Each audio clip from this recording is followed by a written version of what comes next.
I love the kitchen. For me, it's not just a place to cook in and eat in, it's a place to live in. And maybe I shouldn't say this because I know it's a terrible cliche, but it's true. The kitchen really is the heart of the home. And what's also true for me is that it doesn't really matter whether I've got time on my hands and I can cook slowly and leisurely, or if I'm really up against it and have to do frantically fast meals. The thing is, if I'm in the kitchen, I'm happy. Even on days when I have to hit the kitchen running, I still want food that gratifies. I'm not prepared to sacrifice eating enjoyment just because time is short. So when speed as well as greed is of the essence, I cook accordingly. How about a stress-free after-work supper of lamb with red currant and port with a 10-minute version of roast potatoes, my rapid roastini, followed by my orange and blackberry trifle that I make ahead in the morning before work so it's ready when we all get back. When I want to avoid maternal meltdown and keep my children happy, there's my crustless pizza. And when I'm feeling virtuous, there's my Japanese flavoured prawns. To make a fast fiesta, I turn to an up-tempo people pleaser in the form of chicken fajitas with a quick cocktail, my margarita.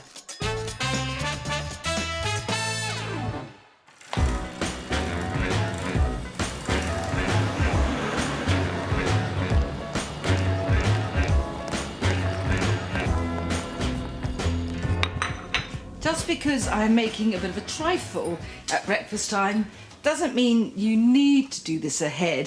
This is such an instant pudding. It's just that I like the feeling of smugness I have for the rest of the day.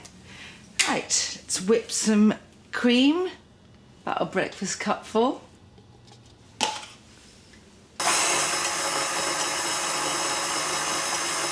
Just going to slice this loaf. This is just a shop-bought cake, just plain vanilla. Actually, it doesn't really matter if you've got it right at the end of its use-by date, because a little stale is not a bad thing.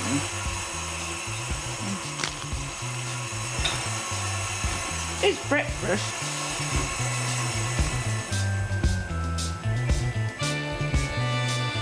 Just line the plate.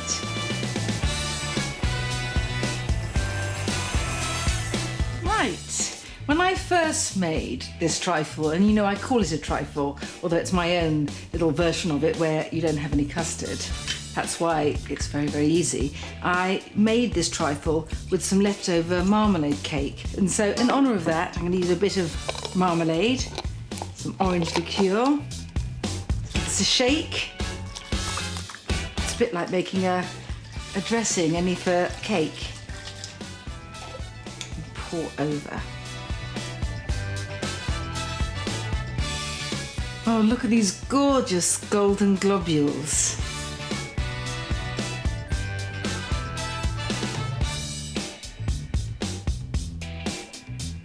Now I want some orange. I like to grate the zest with a coarse grater because I want bold, bright strips, not sad little tangly weeds. Now the juice. Whole orange because I want everything citrusly sodden.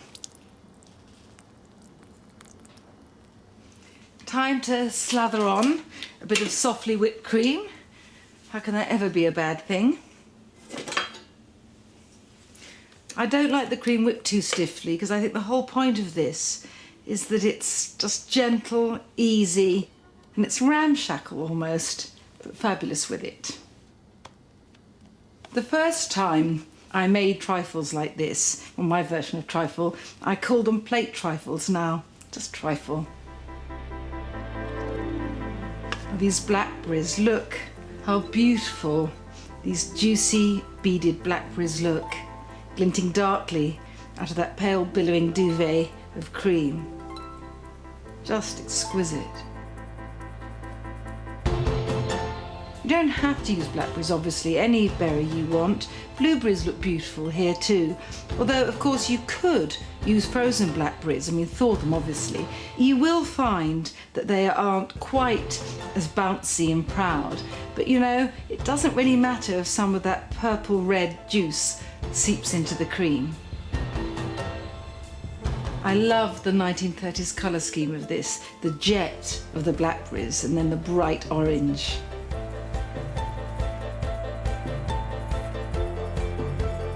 Really, it takes less time to make this than it does to eat breakfast. All pleasure, no pain.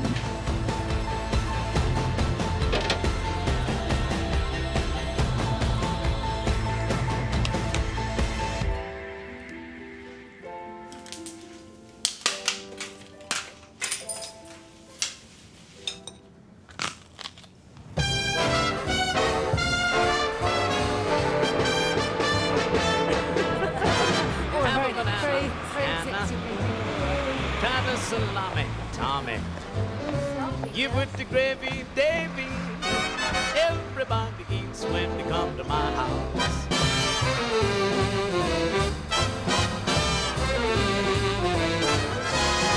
Everybody eats when they come to my house. I love being with my girlfriends and I'm always happy to feed them, but in the middle of a frenetic working week, don't necessarily have the time or much energy. And this is where my lamb with rosemary and pork comes in. It requires very little effort and gives an enormous amount of pleasure. This is ordinary olive oil, not extra virgin, so I want the lamb steaks to marinate a bit. Well, if not marinate, steep for a few minutes. Now some Worcester sauce. And then in go the lamb steaks. Look at these luscious bits of meat. Although you don't have to use lamb steaks, you could just as easily use lamb chops or those little lamb fillets. It's a very permissive recipe. While the lamb steeps, I'm going to turn the heat on under the pan. I'm not going to add any oil because the oil that the meat has been sitting in will be just enough. Gorgeous and glossy and ready to hit the heat. You know supper's going to be good when you hear this sound.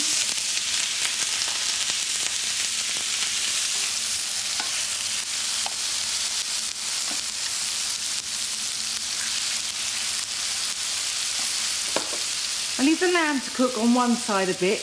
I can get on with my rapid rostini.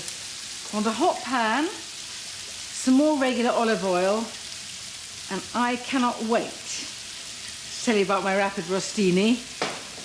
The idea for this came to me in an apparition in the middle of the night, and it works, you'll see.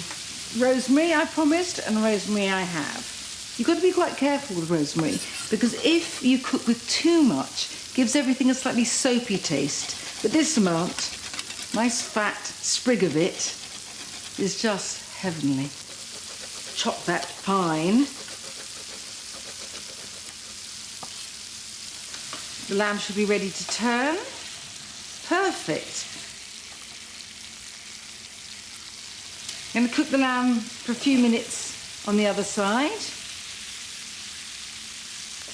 And now, the rapid rostini.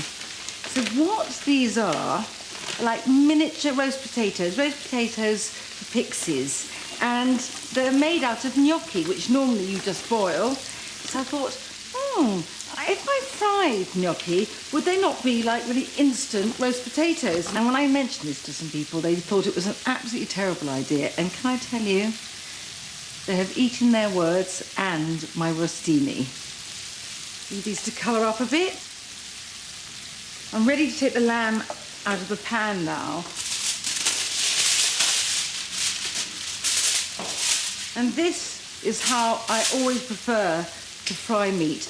Cook it slightly less than you might normally think it would need and leave it for a minute or so in a foil package, loose foil package but tightly sealed. That way it continues to cook in the residue of its own heat. Makes it much more tender. Right, leave that. It's going to turn the gnocchi a bit in the hot oil. Probably about 4 minutes aside they need here. The important thing is that they're cooked and fluffy inside and golden and crisp on the outside. You do need a big pan to fry a whole packet of gnocchi, so if you find it easier, and I often do, then just cook them for about 20 minutes in an oiled baking tray in a hot oven. And now I can get on with the sauce, which actually starts off with some garlic. I find it easier just to mince it directly into the pan.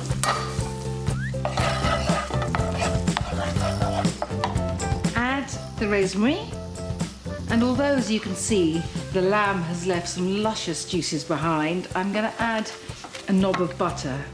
Help everything get glossy and gorgeous. Time to unwrap our present.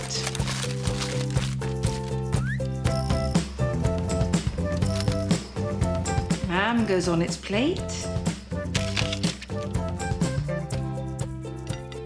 I'm not going to waste those juices either that have collected in the foil.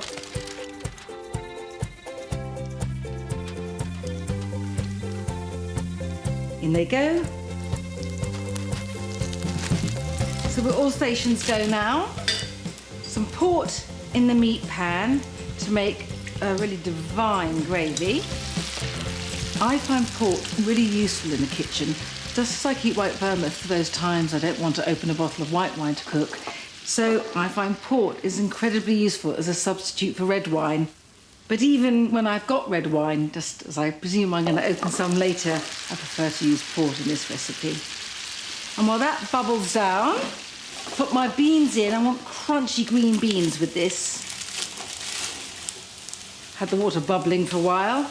The rostini come out.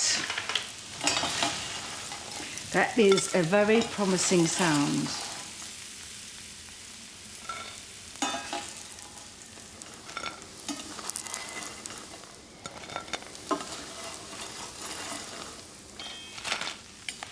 Okay. I'm going to drain the beans now because I do want them crunchy. Rather artistic display here. I'm going to put the beans straight onto the lamb. I think they look rather beautiful, encircling the lamb as they do, but it's not just for aesthetic reasons that I'm using this plate. I feel that with the amount of pans that need to be washed up, why get out another plate? And now the sauce can be poured on. Look at the colour of this.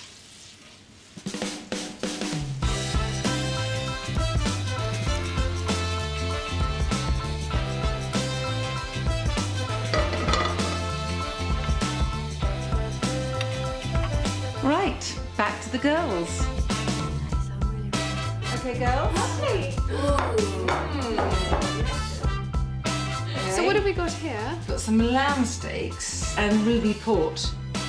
Little golden nuggets. Yes.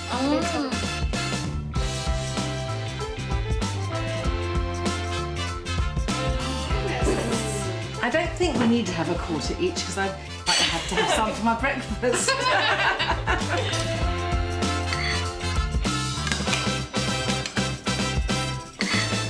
This is an absolute real treat, and I don't feel as if it's too naughty, because it feels quite light. You can delude yourself if you like.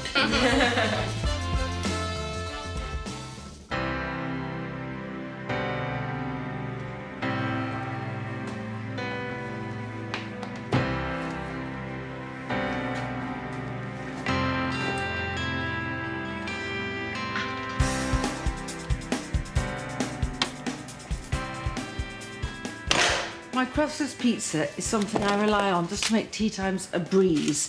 Although I feel I'm not being entirely reliable here, because although I call it a crustless pizza, it really isn't a pizza. Grease a dish, and what you do really is make, I suppose, like a Yorkshire pudding batter. An egg, 250 mils of milk, a little bit of salt, 100 grams of flour,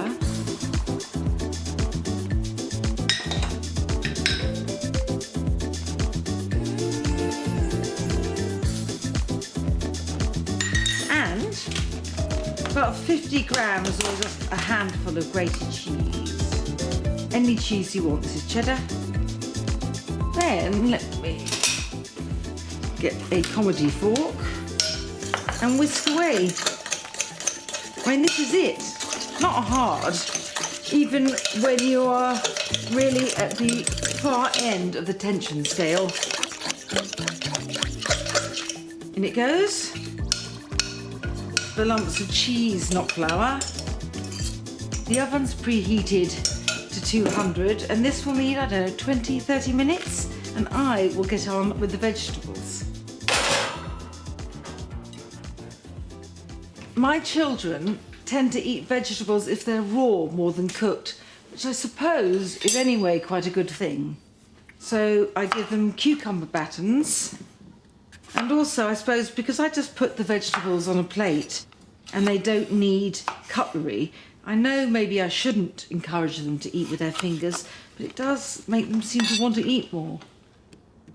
I really feel it's such a pity that everyone wants to make an effort when they have guests, when you live in your home every day more often. So it's every day, but I want my pretty little cherry tomatoes on a cake stand. So beautiful this way. And anything that makes life more beautiful is a good thing.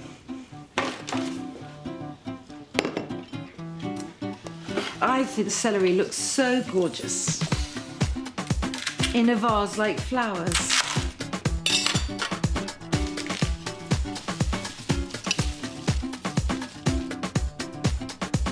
And now, time to get the crustless pizza out.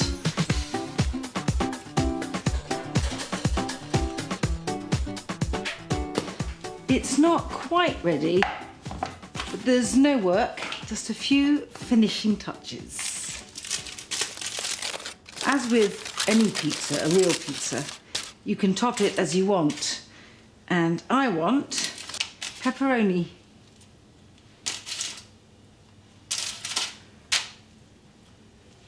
That's enough. Teeny sprinkling of cheese.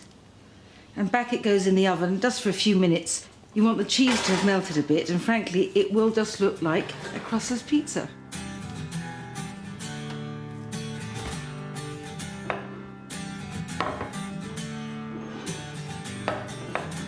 Bruno, supper, now!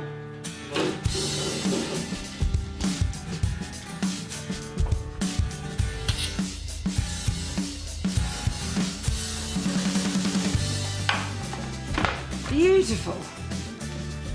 Let's see if I can manage this. It's not a foregone conclusion, because really you should wait a bit, because the cheese will be a bit gooey and sticky, but I'm hungry.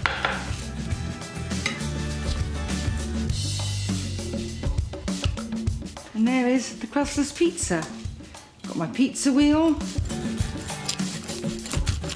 Oh, I'd like a bit of chili sauce on mine.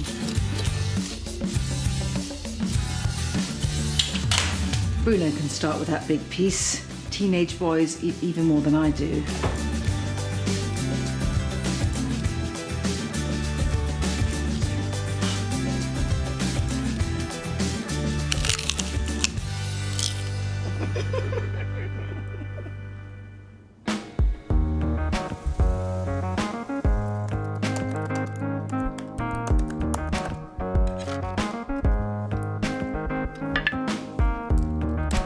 I think that I eat these Japanese prawns more often than I eat anything else. It's the most fantastic meal when I'm really up against it and I haven't got very much time to cook. And on top of that, they give me a holy and virtuous feeling because they're very healthy and there's very little fat, and it's not very often I get a chance to feel like that. They're incredibly easy to make, and most of the ingredients I keep on standby. For example, the sake, and I call these Japanese prawns just really because they include sake and wasabi, and I like to have both in the kitchen. I start off just pouring about 2 tablespoonfuls of sake into a bowl. Then I add, I would say it's about a teaspoon of wasabi. That's if you have the paste, otherwise use about half a teaspoon of wasabi powder. Add a sprinkling of salt, a squeeze of lime juice, and I whisk everything together with about 2 tablespoonfuls of water. Dribble a teeny bit of garlic oil into a wok, or else you can use a large frying pan, and snip in about 2 spring onions. Then I tumble in some frozen prawns, and the fabulous thing about these are you can cook them from frozen, so I always have a stash of them and I've got a meal at my fingertips. So just give everything a bit of a stir. After a couple of minutes, the prawns will start turning coral, but they'll still be mainly grey, and at that time I throw in the sake and wasabi liquid. I keep cooking the prawns in this liquid for another couple of minutes, stirring occasionally. But while that happens, I like to chop some coriander very finely, and that's ready to go all over the prawns when I eat it. I sometimes eat these prawns with rice and sometimes with noodles, but most often I just eat them over a bowl of salad. And the salad I really like here is the much maligned iceberg. And the reason I like this is because it retains its crunch and its crispness, even when it's got the hot prawns with all the sake and wasabi liquid over them. And it's perfect eaten like this, just with a scattering of coriander. This meal always provides speedy salvation.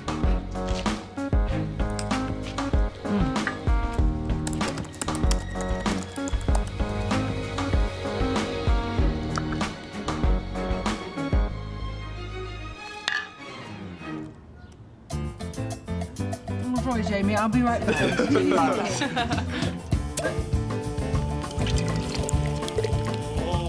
Margarita, I'm going to give one to you first. I have a special girl's glass Thank for you.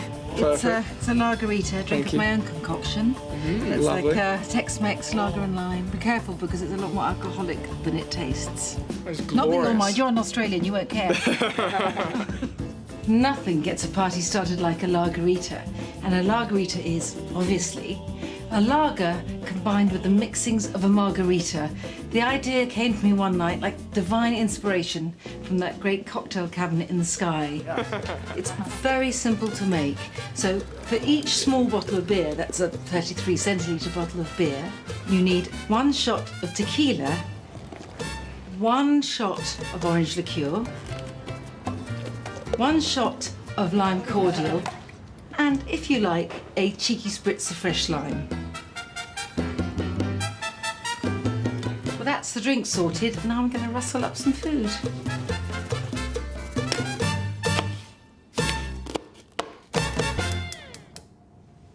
So I'm in Tex-Mex mode.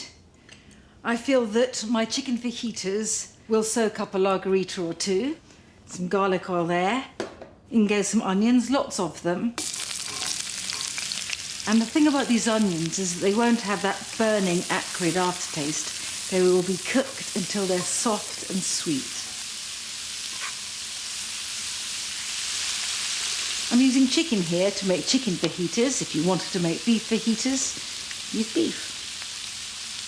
Before I marinade the chicken, and I'm just using chicken breast here, just snip it into fat strips. This is fabulous food for a party because it's got a DIY element. Groups of people are a bit like children. When you feed them, it's good to keep them active, and the fajitas are perfect for that. And what's more, they're very unchallenging for the cook. Now for the marinade. A bit more garlic-infused oil. You do need to add oil to chicken breast because it hasn't got any fat of its own.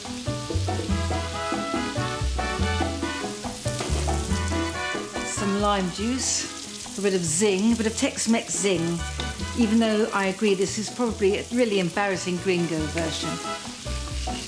Some salt, and a small bit of sugar just to balance everything, any teeny bit. Now the spices, cumin for wonderful earthiness, and some gorgeous smelling, really grassy oregano, even though it is dried. Just mix everything together a bit. And while these pieces soak up for that flavoursome marinade, I will get on with this edible fire in the form of my 3 coloured peppers, the red and the yellow and the orange. I know I've said this before, but really the only pepper I cannot abide is a green pepper. I cannot see any excuse for them. But these, beautiful, like a fire in the pan. The tortillas, must do those, soft ones. It doesn't really matter if they're plain flour or corn ones.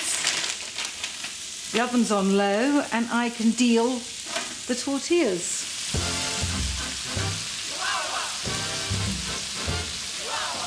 And when these are cooking in a low oven, I can get ready with all the bits and pieces on the side, some sour cream, some grated cheese, some shredded lettuce, some coriander, and of course, some sweet corn. Coriander on, hot Mexican sauce on, my bowls, and the chicken can go in. There we are.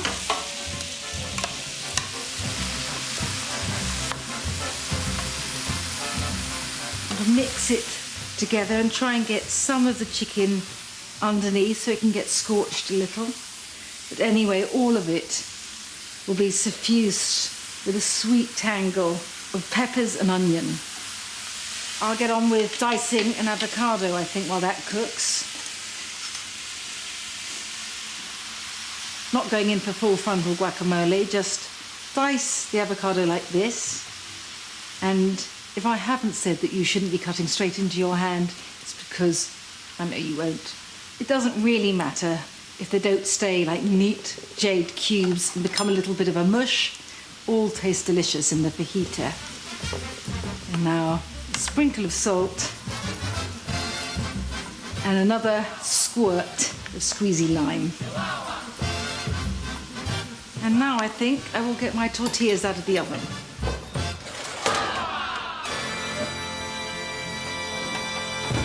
These are nice and warm, not piping hot. We're hungry. I think this should keep us going for a while. Oh, look at this. I've got a party going on right here in the pan. You need to be a bit more dexterous than I am to plate this up, but it doesn't really matter how they fall on the plate as long as they land on the plate. This should certainly keep the ravenous hordes happy. Brace myself for this.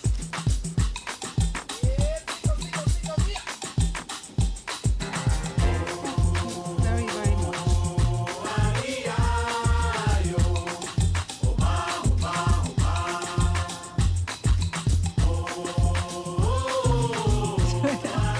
Okay, it will spill. Yeah, well, it's not going to be pretty so. It's